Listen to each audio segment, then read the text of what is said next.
All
right, are we ready to start here?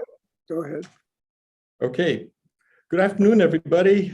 Welcome to the Hawaii Book and Music Festival and today's session, which is going to be the Bitcoin solution for Hawaii energy.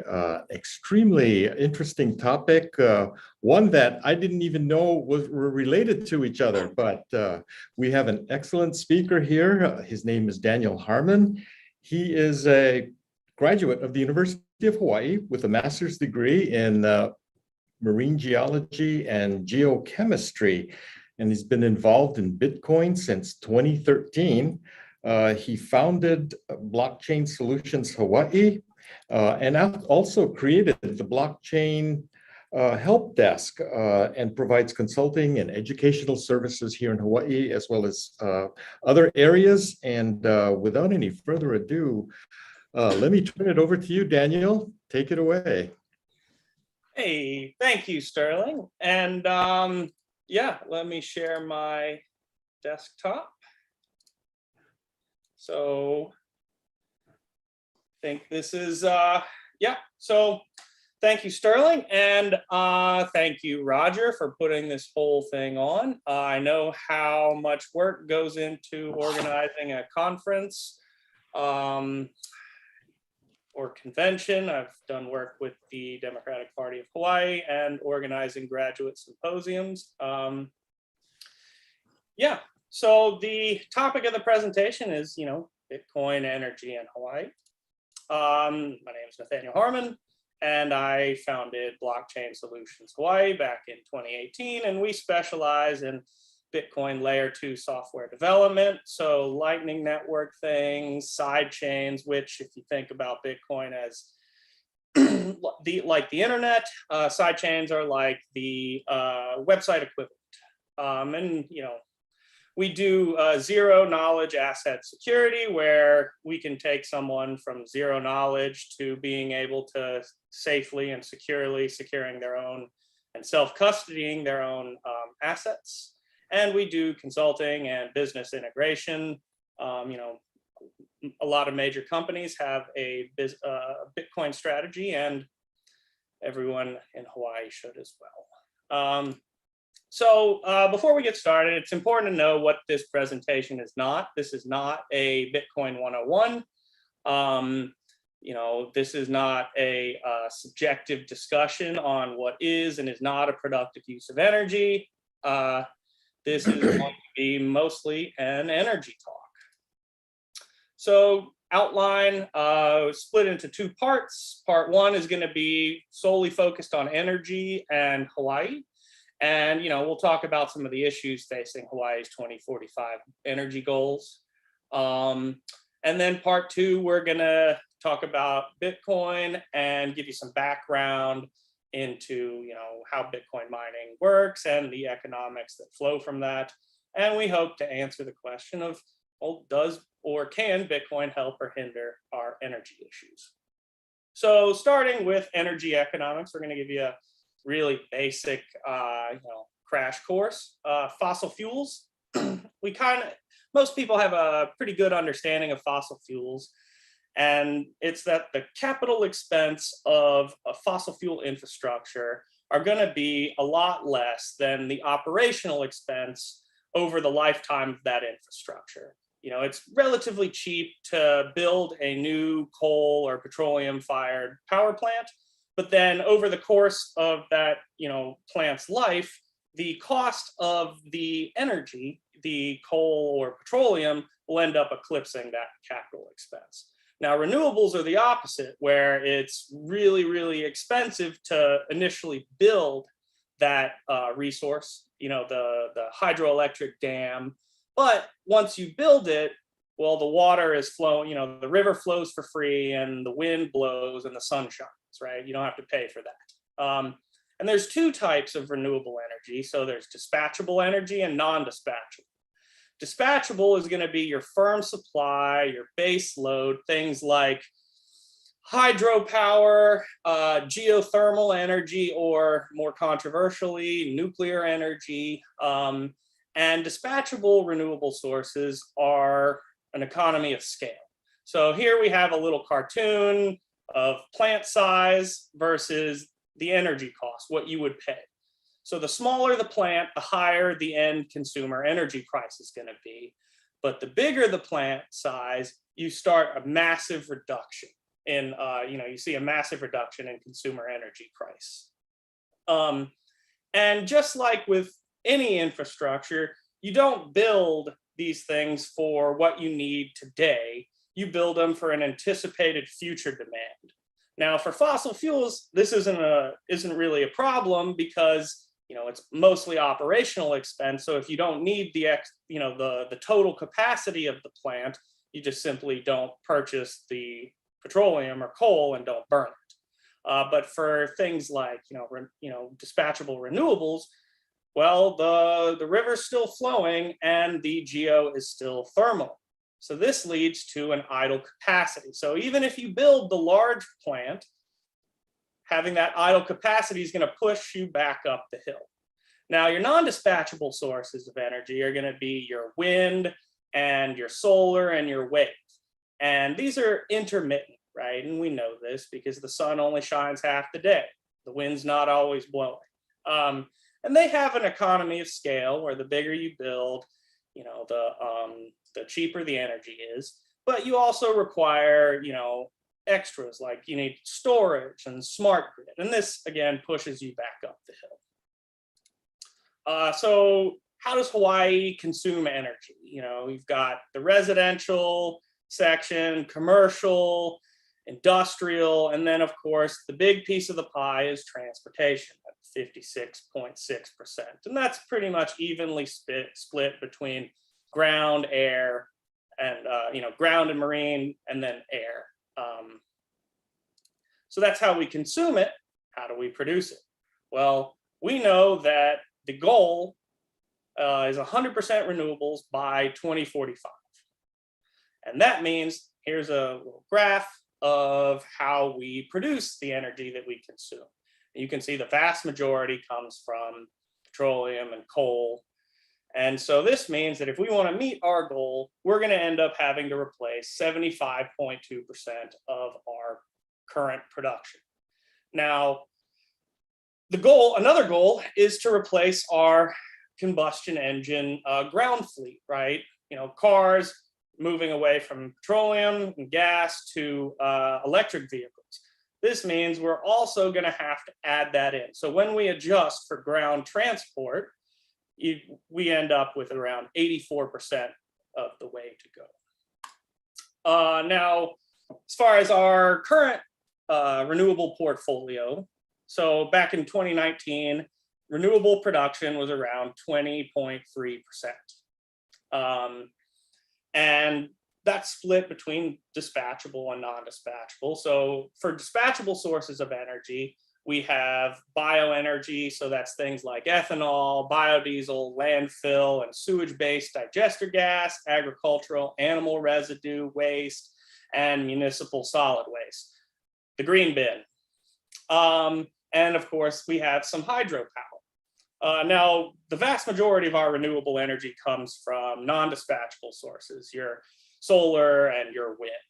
And relying so heavily on intermittent sources of energy creates a few problems, those being curtailment and a firm supply.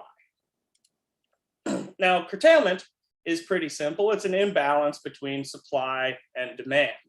And, you know, think of it like when in the middle of the day, when the sun is shining and the wind is blowing, we're generating more energy than the grid needs. So the load, and this, is waste. So we can't use it. So we just don't produce it or ground it out. Now in 2020, Hawaii curtailed around 56 gigawatt hours worth of energy. So had that energy been sold to the grid at what we pay, around 30 cents per kilowatt hour, around what we pay, that would equate to about $20 million of energy that we dumped. And Maui alone was 51 gigawatt hours of that. And this is a problem that's expected to get worse and worse and worse. Now, due to the power purchase agreements with independent power producers, the utility has to pay for that curtailed energy. So even though nobody can use it and it's either not generated or just ground out, they still have to pay 10 cents per kilowatt hour. And so because of that, there's a mandate to reduce this curtailment. And so the dilemma that this creates is that, well, the more renewable energy you produce, the cheaper the energy cost should be. But curtailing that energy leads us to higher energy costs. So let's just store it. All this brings up the second problem, firm supply. So when we're talking about intermittent sources, we need to talk about the capacity value. So particularly for wind and solar resources here on Oahu. So centralized solar is around 6.1%. And the best way to think about this is what is the new capacity of that resource that is required to meet 100 megawatts of load. So with centralized PV, in order to meet 100 megawatt load, you'll need 1.6 gigawatts of load. Now, distributed PV is much worse. And so that's a 52 times multiple. So for every 100 megawatts that you want to meet, you need 5,200 megawatts of capacity. And wind is the best with 6 to 1. Now, Oahu's firm supply is around 1,800 megawatt hours. And all the other islands are either around 200 megawatts or much lower.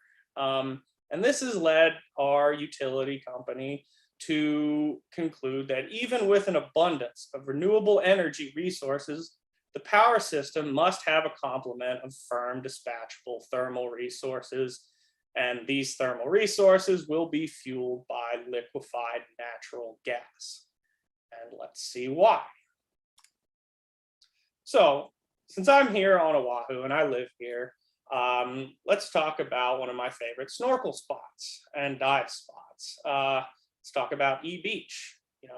I love going down there and getting shot out the exhaust pipe. A lot of fun. But, why is the exhaust pipe there? Well, there's a power plant right behind it. Why is it called E Beach? It's by the power plant. And, Kahe has a capacity of around 650 megawatts, which is about a third of Oahu's firm capacity. So what would it look like to replace that one plant, a third of our firm supply, with, say, wind? Well, if we want to go with offshore wind with a capacity value of 16.8%, that means in order to meet that 650 megawatts, we would need almost 4,000 megawatts worth of capacity. When we look, around the world at some, recently built offshore wind, we look here at the UK at this East Anglia 1, and we can look at the energy density and the cost that, per kilowatt there. And we end up that in order to replace Kahe, we're going to need around 550 turbines. And this will, take up an area of around 1,600 square kilometers, which is ever so slightly bigger than the area of Oahu. So what that looks like is that we're going to have to essentially bulldoze the entire channel between Oahu and Maui, and we're going to have to put up 500 plus turbines. And the total cost is going to be 19 or so $billion. And then on top of that, we're going to need battery to store it all. So, chalk up another $1 billion. It's a lot of money. Now, if we want to go with solar, well, you'll see in a second why distributed solar is not going to get us there. So let's talk about centralized solar. So with a capacity of 6.1%, in order to replace that 650 megawatts, we're going to need 10,000 megawatts of capacity. So if we look at the top of the line PV modules, nominal power, the area, how big they are and how much they cost, this would require 31 million solar panels, and for a total area of around 80 square kilometers. And that's with no space in between them. So there's no daylight getting to the, the ground. And, that kind of looks like, what that looks like is this little square here. So as soon as you start putting some space in between, it starts getting much bigger very fast. And the total cost for just the PV alone, so not, how much to purchase the land, bulldozing the land, that would be around, $3.5 billion. Plus, of course, you got to add in batteries. And these are big numbers, and we just simply don't have the land on Oahu. So now that we have a better understanding of some of the issues, let's talk about Bitcoin. So there is a myth that one transaction on the Bitcoin network consumes the amount of power that the average US household does over 60 days. And this is just inaccurate. And you can think of it in a better way to think of it is similar to gold. It takes a lot of energy to pull the gold out of the ground and then process it. But once you have that gold, handing it to someone else costs you nothing. No energy, right? I've personally done a couple hundred transactions per second between two of my Bitcoin nodes. and paid no more energy than my computer right now. And it's important to understand that Bitcoin is unique.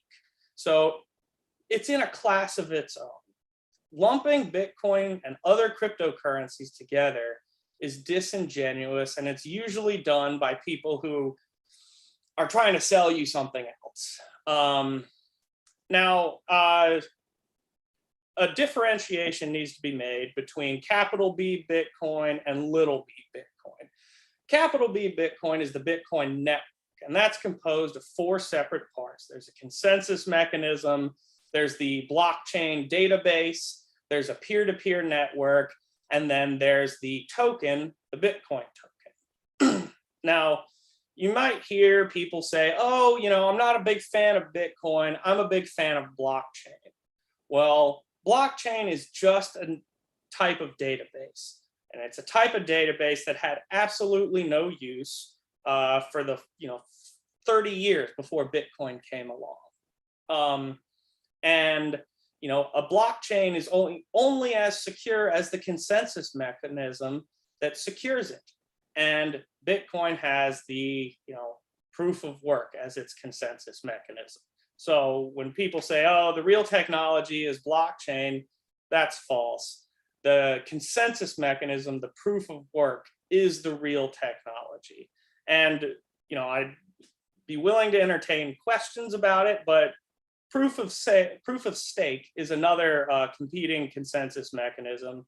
But proof of stake is essentially an illegal security offering that happens to offer a dividend, and it's just simply not as secure. So what is proof of work? Well, it's also called Bitcoin mining. And the common way for people to explain Bitcoin mining is that, oh, it's these computers solving a really complicated math problem. That's not the best way to think about it. It's closer to a game of needle in a haystack, with the needle being new Bitcoin. Now, that needle is randomly hidden by the protocol itself, and the game resets after the needle is found.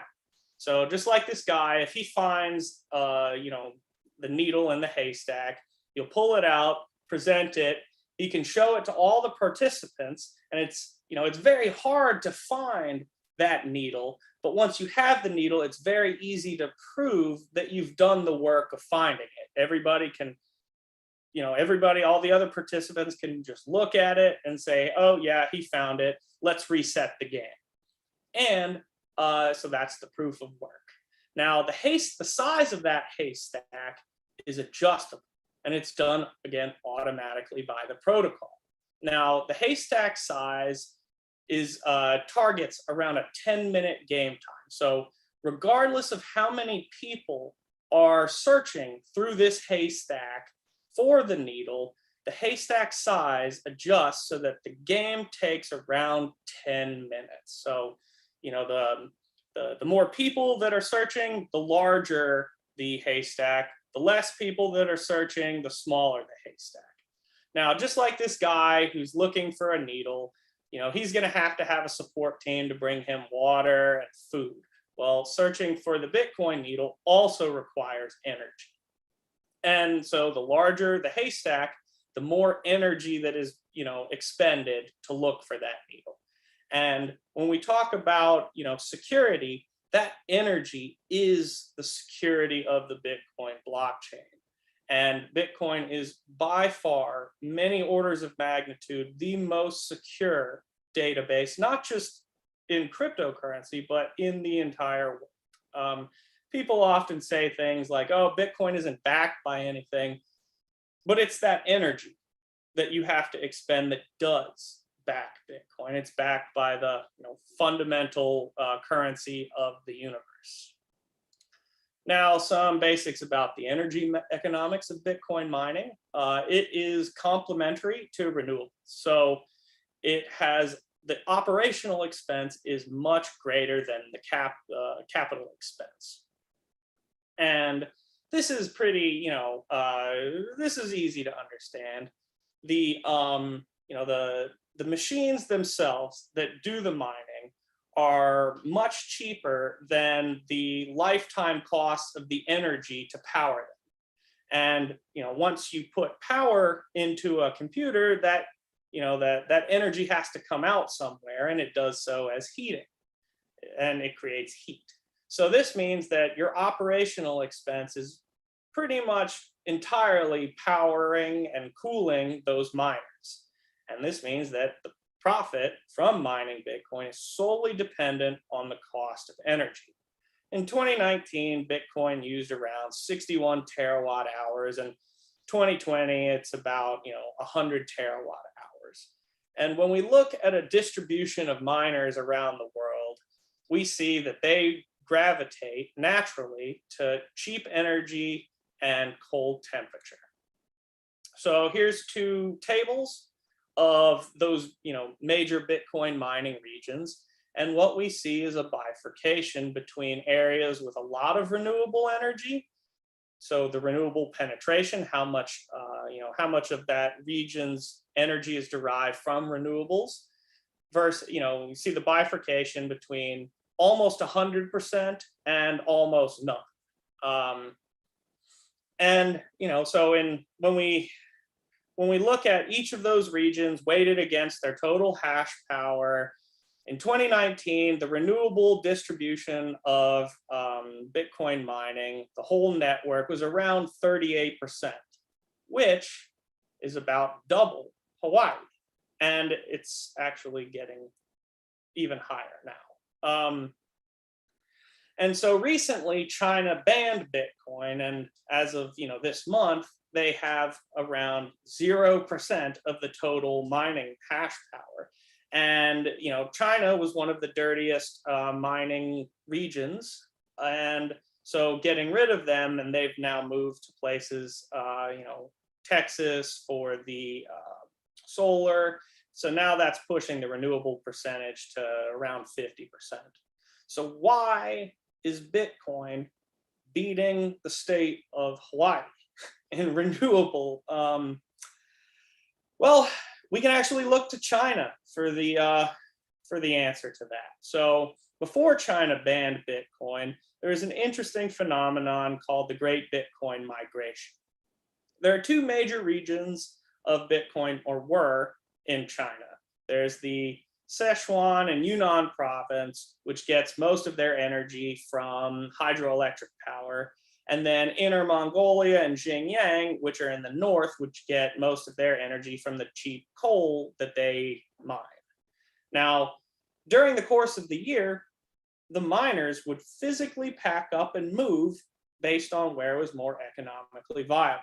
So during the winter, when it's cold, they move to the north, Inner Mongolia and Xinjiang, where the even though the coal is slightly more expensive than the hydroelectric power, the savings from the cold temperature causes the Bitcoin mining during the winter to be more profitable there.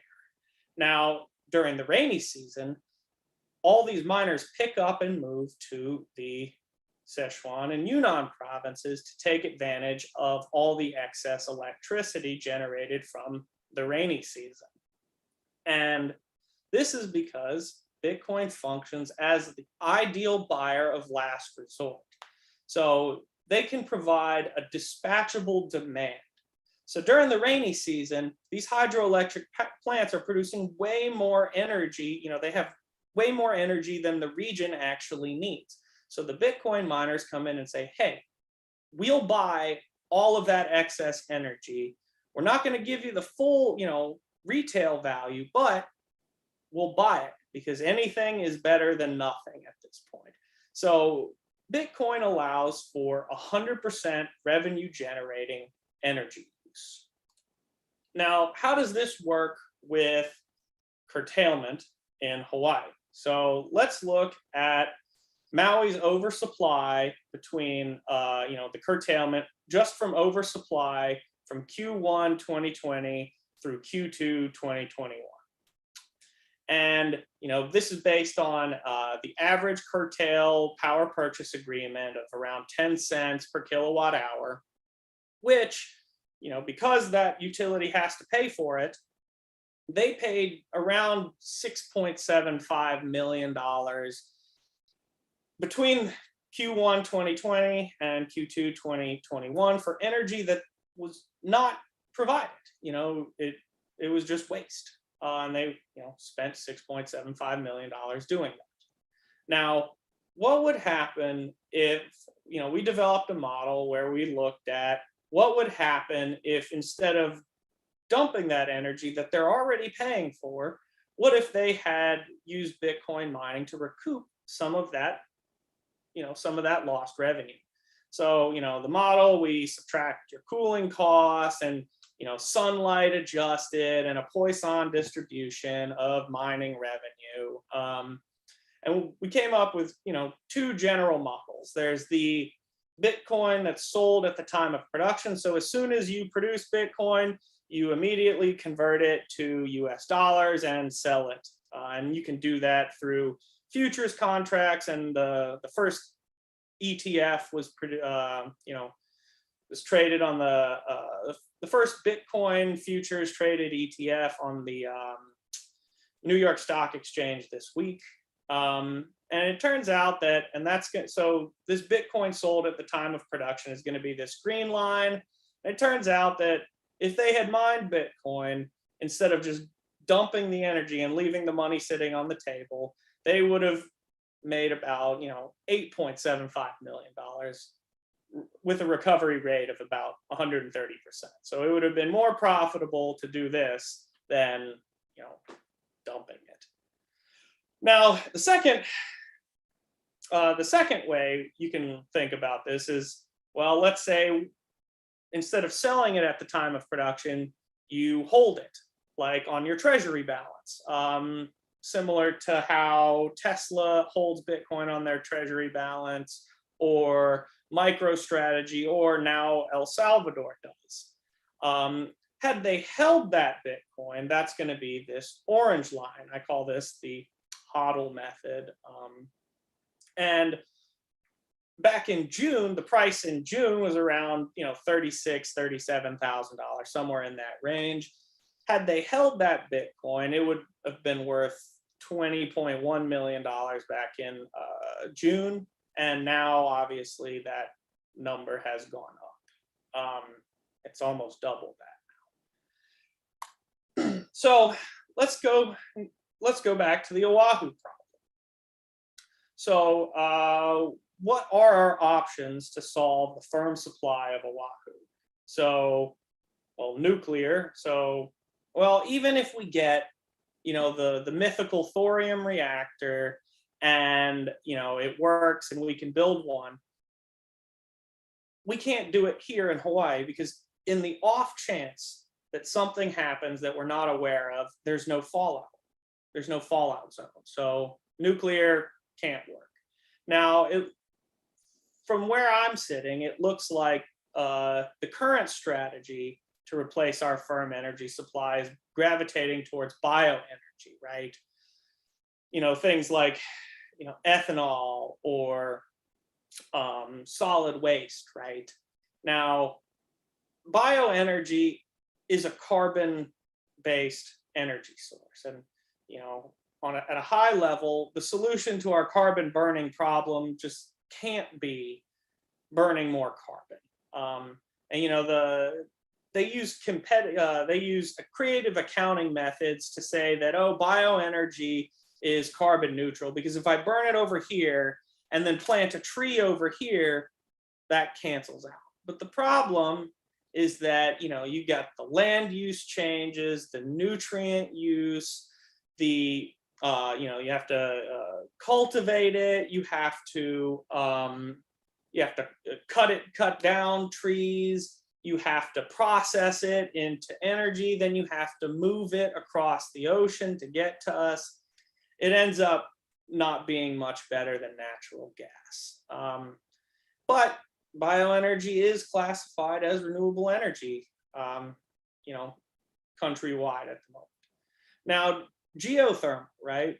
We all know that, Kilauea is thermaling right now.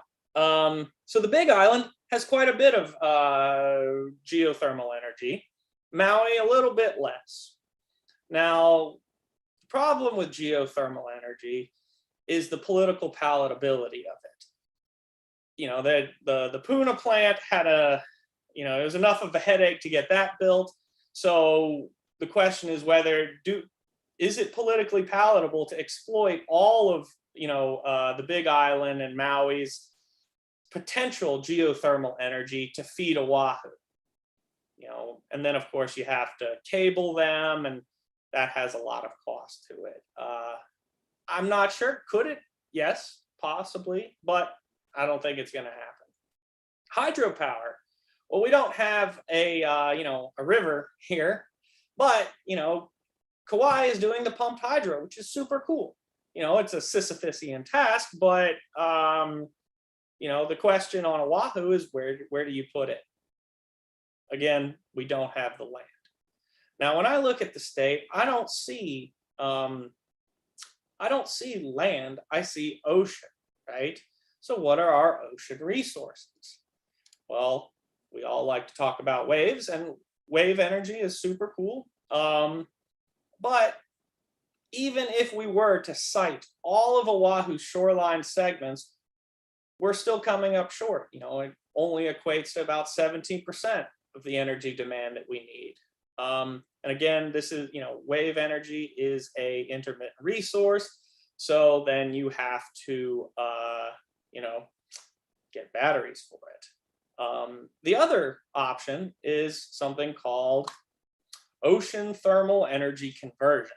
Now, ocean thermal energy conversion, or OTEC, has the potential to supply more than 100% of all of our energy needs. Now, the challenge is that there's no prototype operational data.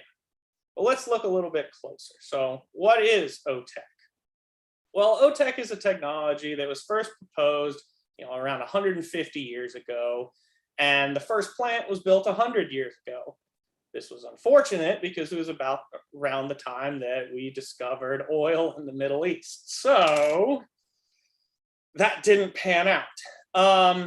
Now, what is it? So essentially, OTEC is using the ocean as a giant solar battery. You take cold water from the deep ocean, 1,000 meters down or so, and then you take water, warm water from the surface. And based on the difference between those temperatures, the warm water, surface water, and the cold, deep water, you can generate energy through a Rankine cycle using an ammonia loop. Now, this is a zero-emission firm supply of energy, and it doesn't take up any land. It would be a floating facility with a straw essentially hanging down. So you don't even doesn't have to be moored. And you can do this 10 miles offshore. And these things are about the size of a container ship. So, I don't hear anybody in Lanikai complaining about container ships 10 kilometers out, 10 miles out. So no land, we're not destroying the, our precious deep sea corals. And even better, Hawaii leads the world in OTEC research. Between Oceanit and Mackay Ocean Engineering, we are the world's hub for this technology. Mackay even has a 100-kilowatt testing facility on the Big Island. Some of you may have seen it. So why, if we lead the world in this technology, and it's our only realistic chance to supply 100% of our firm energy needs, why aren't we doing this? Why is there no prototype operational data? And it comes back to that cartoon that I showed you at the beginning. Here is that again, except with real numbers on them. Plant size versus capital cost. The smaller the plant, the more expensive it's going to be compared to, with the based on the energy. So the bigger, cheaper, smaller, more expensive. And so why don't we just build the big one? Well, you have to build a smaller one first, right? You have to build the prototype before you can build the actual facility.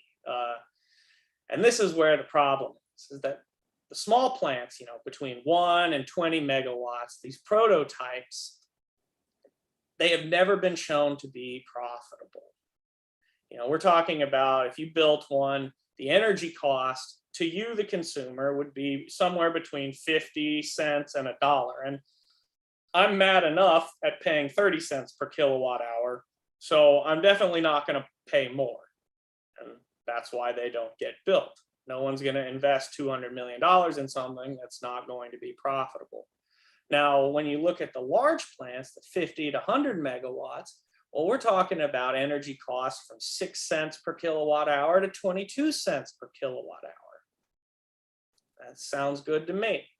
Now, since we did the thought experiment of replacing Kahe, what would replacing Kahe with these large plants look like? Well, around $5 billion, about what it would cost to do it with solar.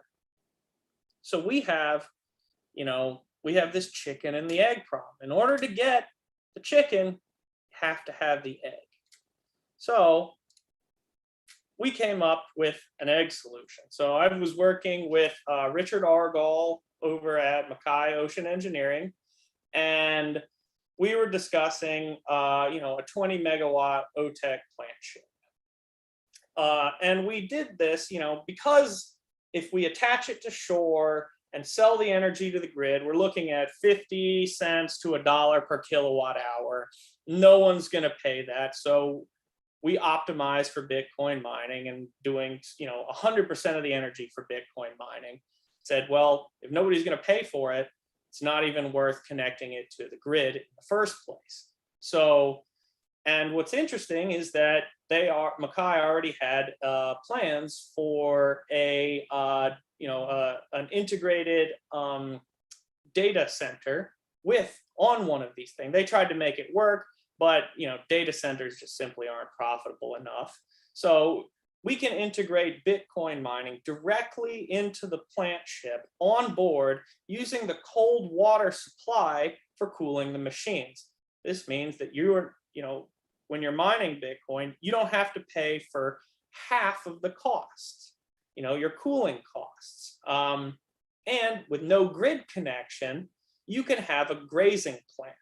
So it's getting to be winter here, and I can feel it that the water temperature is dropping. Well, because OTEC works by the difference in temperature between the surface and the deep water, during the winter here, it becomes less efficient. OTEC becomes less efficient.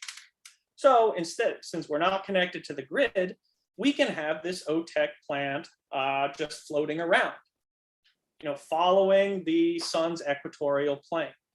And we can do all of this in international waters, which ends up, saving on the permitting costs, you're saving years off of the lead time, getting permits, all of those things. And when you optimize for Bitcoin mining of a 20 megawatt OTEC plant ship, you end up with a levelized cost of energy at around 10 cents per kilowatt hour. This is incredible. So what we did was we modeled what it would look like, in the past, if we had built one of these at this cost of energy and mined with it.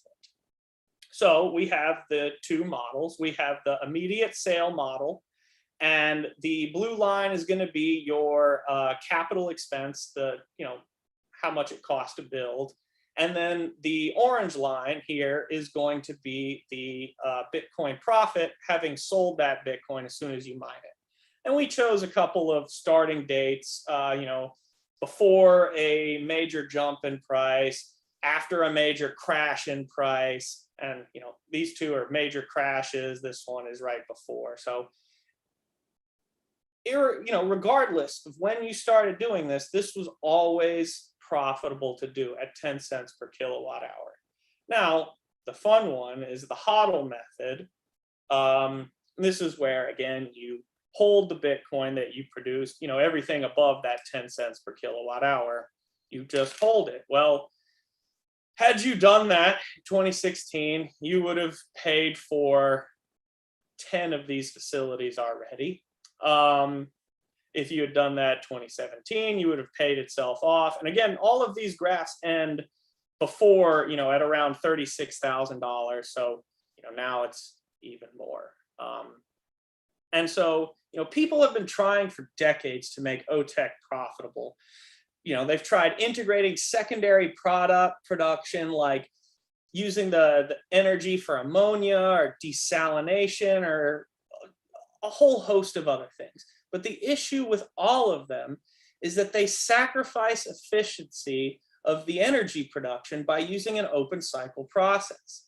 And doing this makes both of the production of the secondary product and the energy less efficient.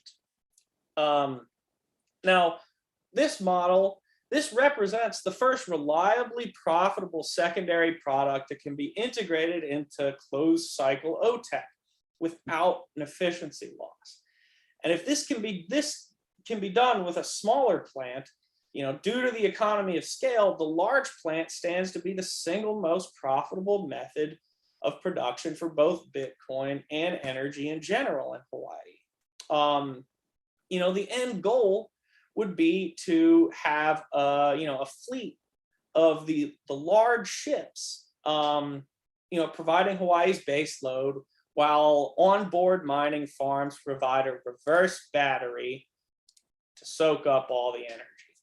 So this is called the reverse battery solution. So, Hawaii has virtually unlimited natural energy resources, yet we currently and will continue to rely on carbon-based energy, and we will pay the highest prices in the nation. Why? Because fossil fuels are more profitable here. And, unlike other states and nations that can just export their energy to their neighbor, not only are we stranded from the rest of the country, but each island's grid is independent. And so we have all these, extra safety measures because, we can't have the power going out. I think it's time that we embrace curtailment. Instead of fighting economics by fighting the economy of scale and, mandating that we reduce curtailment, let's let it run rampant with an all of the above approach. Over the last month, we've heard a lot about circular or donut economics, but one thing that's been lacking is the how. The inherent economics of Bitcoin mining perfectly overlap with renewable energy, creating a natural incentive mechanism to build out more renewable infrastructure faster.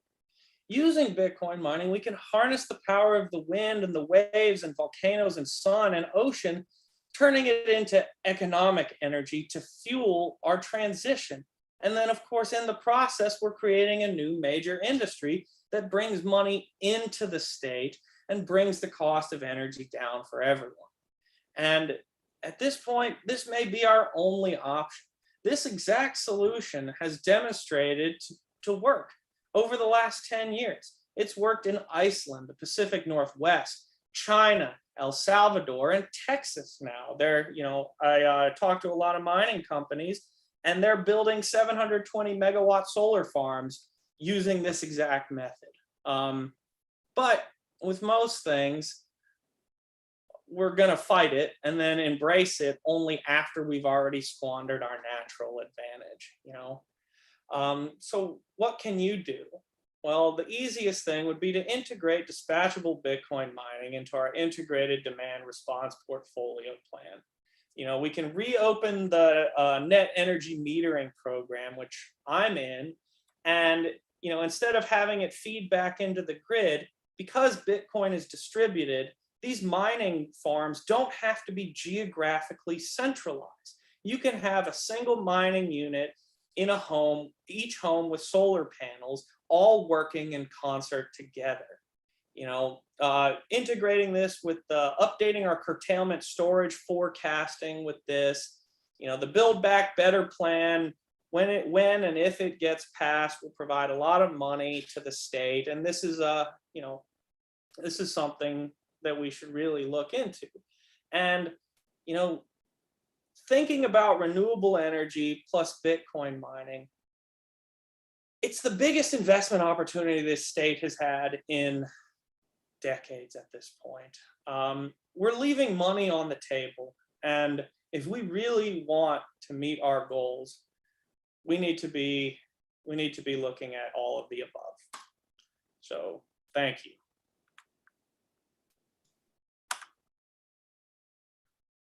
I'll stop screen share, and there we are.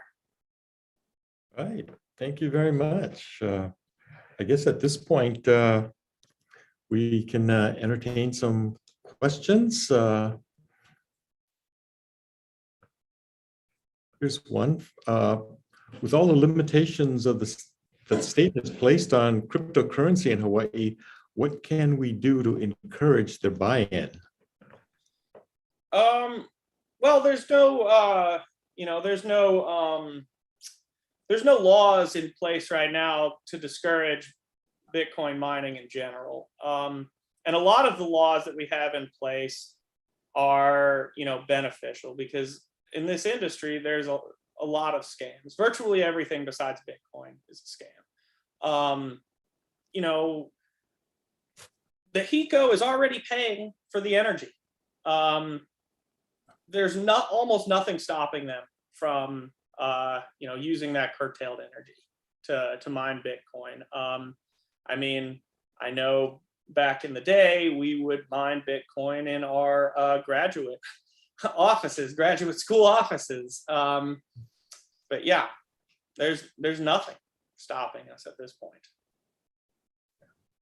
And I suspect that this kind of goes hand in hand with, and this is, to me, typical of what happens in Hawaii is, how do we generate the political will to make these changes? Because these are big changes that need to be made. And I guess if I've learned anything in the years that I've been around, it takes time to do that. And, of course, now is always the best time to start, but definitely, we need to look at how do we generate that willpower to go and make some of these changes that are going to be needed.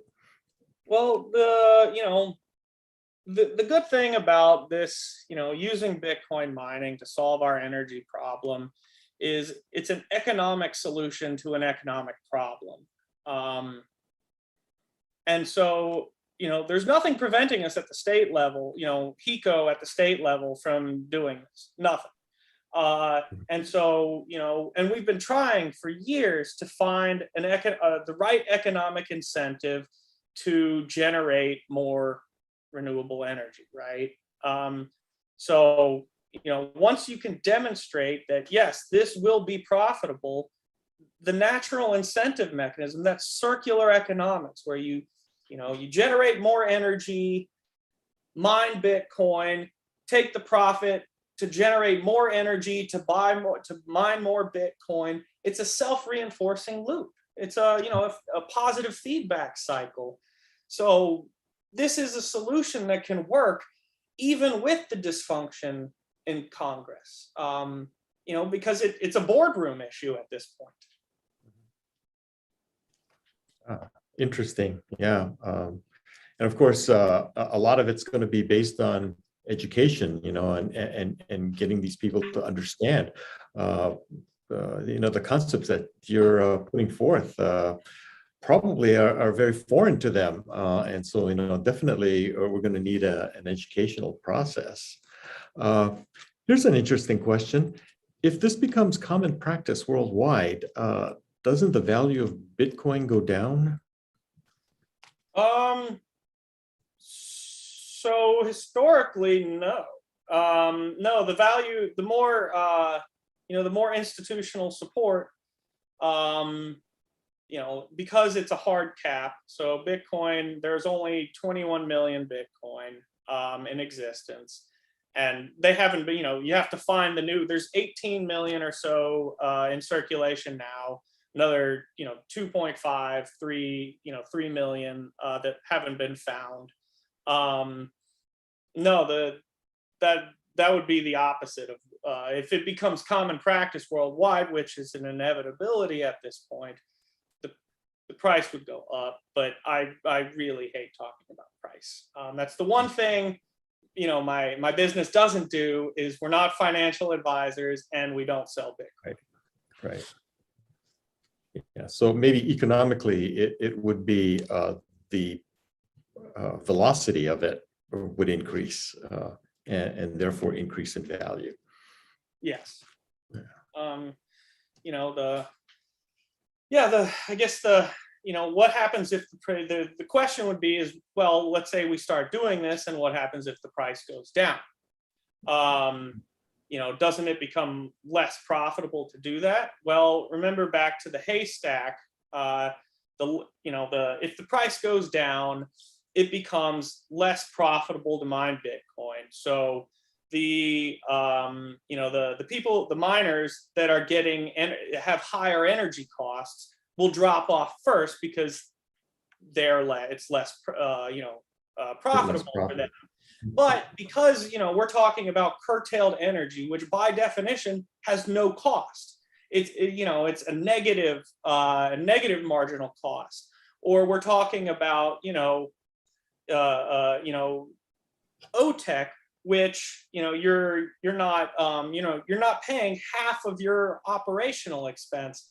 Doing so here would still be profitable, and that's why the start dates that we that I modeled are both right before a big jump in price, and then during the middle of the crash. Right, the 2019 price, it was $20,000 2018 and dropped to a low of around $3,000, and still, because the cost of energy is so cheap, it's still profitable.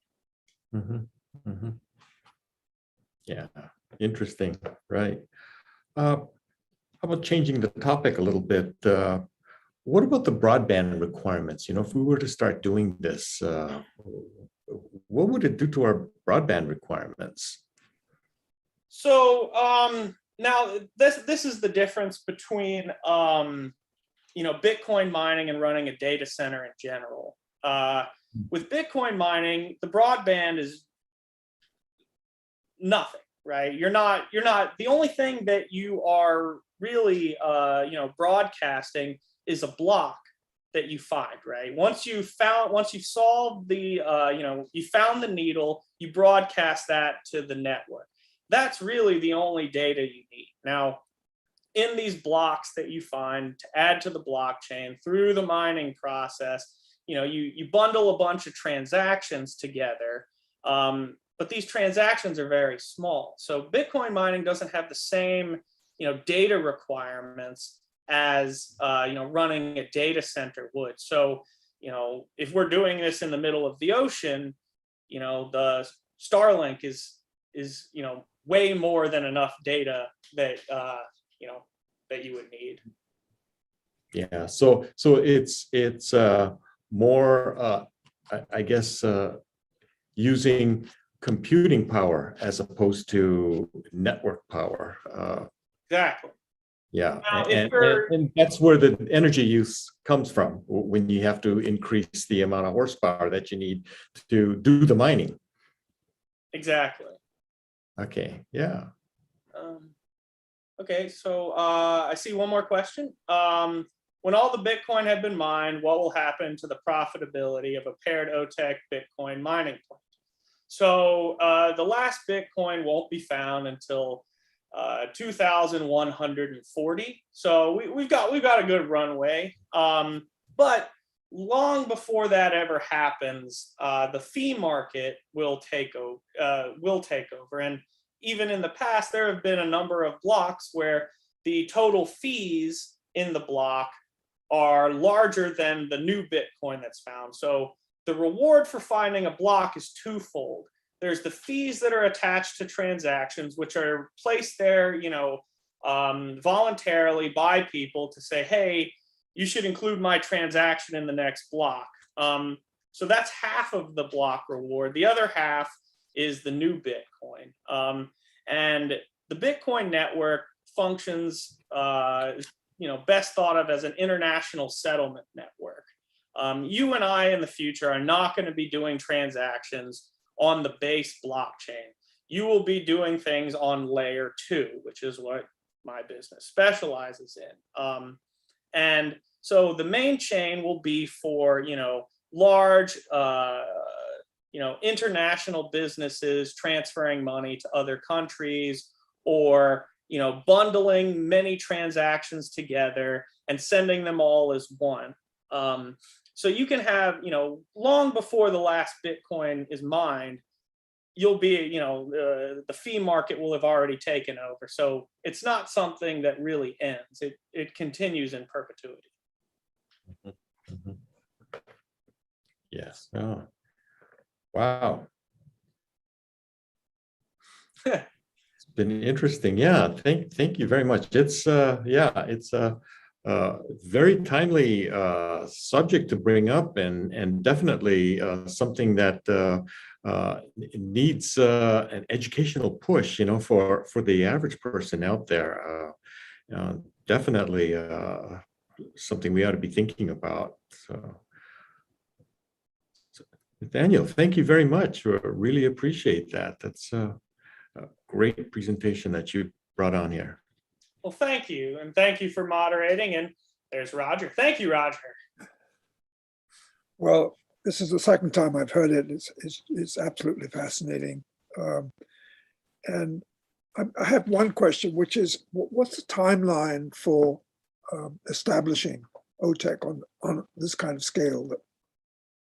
I mean, what assuming that just as with the rapid transit, someone said, okay, we're going to commit to $5 billion. Okay, we're going to commit to whatever it costs to put one of these up. How long does it actually take to establish it? So to build the demonstration prototype OTEC plant, and then build the full-scale production plant, we're looking at about a decade or so.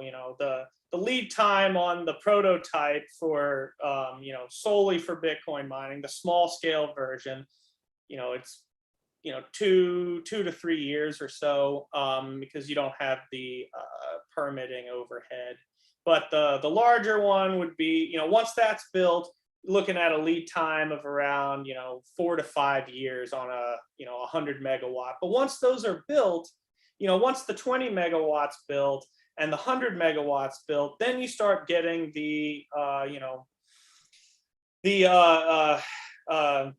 the production starts getting, the economy of scale of producing these things starts getting in place. So now you have factories that build the components specifically for this. So, it gets shorter and shorter and shorter over time.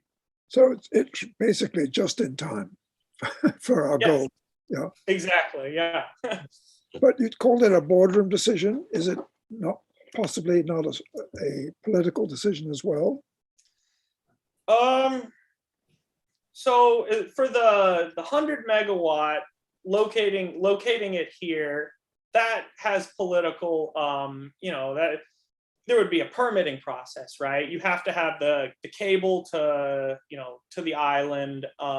And so there's the environmental regulation, you have to clear all the red tape.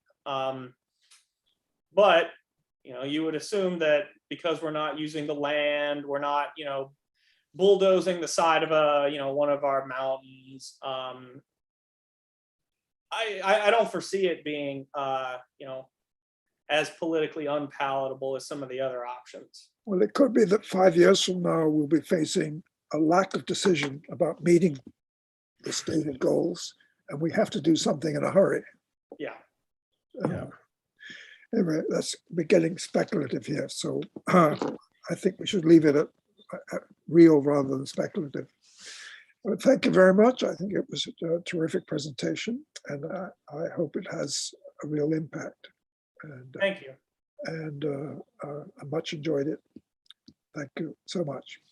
Attendees, you can hear this again if you go to the Better Tomorrow Speaker Series YouTube site, where you'll see it exactly as it's just been delivered. And it will then be edit it somewhat for highlights. So I don't know how then anyone's going to do that.